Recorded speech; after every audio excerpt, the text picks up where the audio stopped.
Yes, good morning, June. Okay, ma'am, may I start? Tuloy ho ba yung plano ho ng House of Representatives on impeaching Vice President Sara Duterte, ma'am? Well, wala pang ganung ano no, wala pang ganung plano, Opo. June. Opo. Gusto lang nating ibalik yung issue. Ang issue natin dito no, yung pag-question natin doon sa 125 million na confidential fund noong Ayun. 2022. At gusto nating magpaliwanag ang COA kaugnay nito kasi nagkaroon daw ng confidential expenses.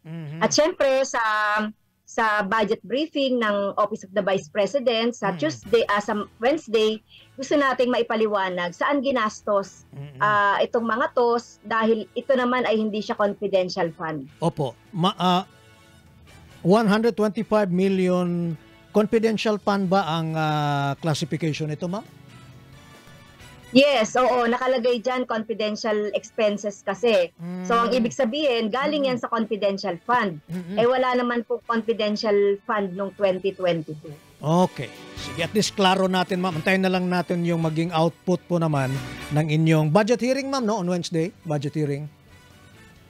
Yeah, start na budget hearing bukas ulit. Okay. Tuesday pala. Okay.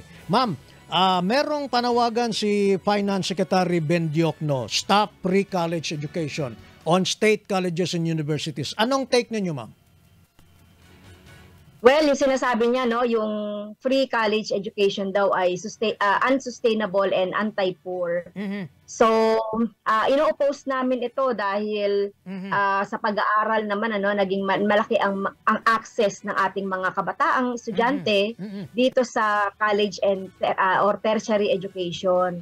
At sa pag-aaral nga ng World Bank, yung return of investment daw ay 17%. Kaya talagang hindi kami agree dun sa sinasabi ni Diokno na ito ay unsustainable at saka anti-poor dahil baka ipatigil nga ito, no? So hindi kami mag-agree dito. Proper nga ito kasi mga mahihirap natin ay nakaka-access sa tertiary education. Hello, Ma'am Franz.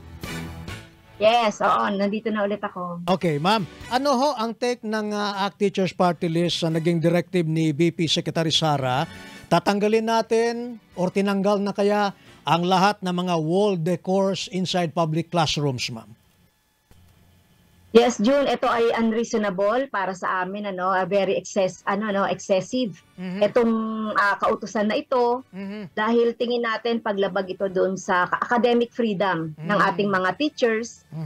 Yung Magna Carta for Public School Teachers nakalagay sa Section 12 na yung academic freedom refer to the teaching methods ng mga teachers. So dapat hindi ito hindi ito inahadlangan. Opo. Tingin natin itong pagtatanggal ng mga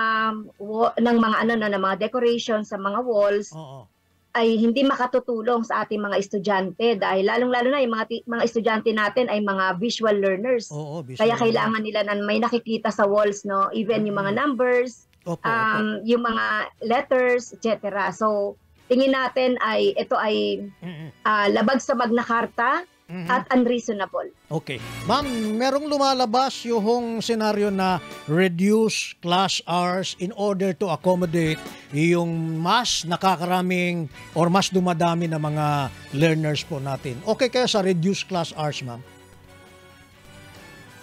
Well, pag-aaralan pa natin kung paano yung pagre-reduce ng class hours kasi baka magkaroon ng problema doon sa learning ng ating mga bata, yung mga minimum desired competencies ng ating mga bata. Pabor kami doon sa reducing the class size para yung focus ng mga bata, yung focus ng teachers ay mas mas maganda yung time allotted sa bawat bata. Okay. Ma'am, ano ho ang reaksyon ninyo sa report na meron pa rin tayong classroom backlog? At ano ang plano, ma'am, ng lower house dito? Well, sa last na record natin, 159,000 yung backlog sa mga classrooms. Opo. At marami pang i-repair. So sa atin, sabi natin ngayon, dagdagan sana yung budget para dito at bilisan ng DepEd, no, at DPWH itong pagko-construct ng mga classrooms. Opo. Kaya lang nga, ang problema natin, ang binadgetan lang ngayon ng DepEd ay more or less 7,000 lang. Oh. Kaya hindi talaga ito aabot na talagang pangsagot dun sa backlog. Oo, masyado namang maliit. Hindi tayo makakahabol. Oo. Ma'am, bukas na po, balik eskwelo tayo. Ano ma'am ang mga babantayan natin bukas po? Sa inyo, lalong-lalo na sa inyo. Yes, ako ay magbibisita eskwela sa umaga. Titignan natin yung yung sitwasyon ng mga teachers, sitwasyon ng mga estudyante, yung facilities, environment, and classrooms. So yun yung titignan natin, yung kalagayan ng mga teachers, yung kanilang mga loading, at saka loads, yung mga class, yung class schedule, yun mga titignan natin, tsaka yung mga facilities. Opo. So, titignan din natin kung paano yung pag-start ng klase. Opo. Ma'am, isang hirit pa ho. Meron ba nakapending dyan sa inyo, ma'am, na salary increase ng mga mentors natin? Meron bang ganun? Yes, June.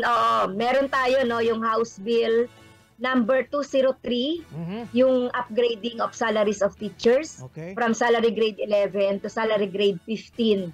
So gusto natin na magkaroon man lang ng living wage ang mga teachers natin, lalong-lalo na yung mga teacher 1 hanggang teacher 3.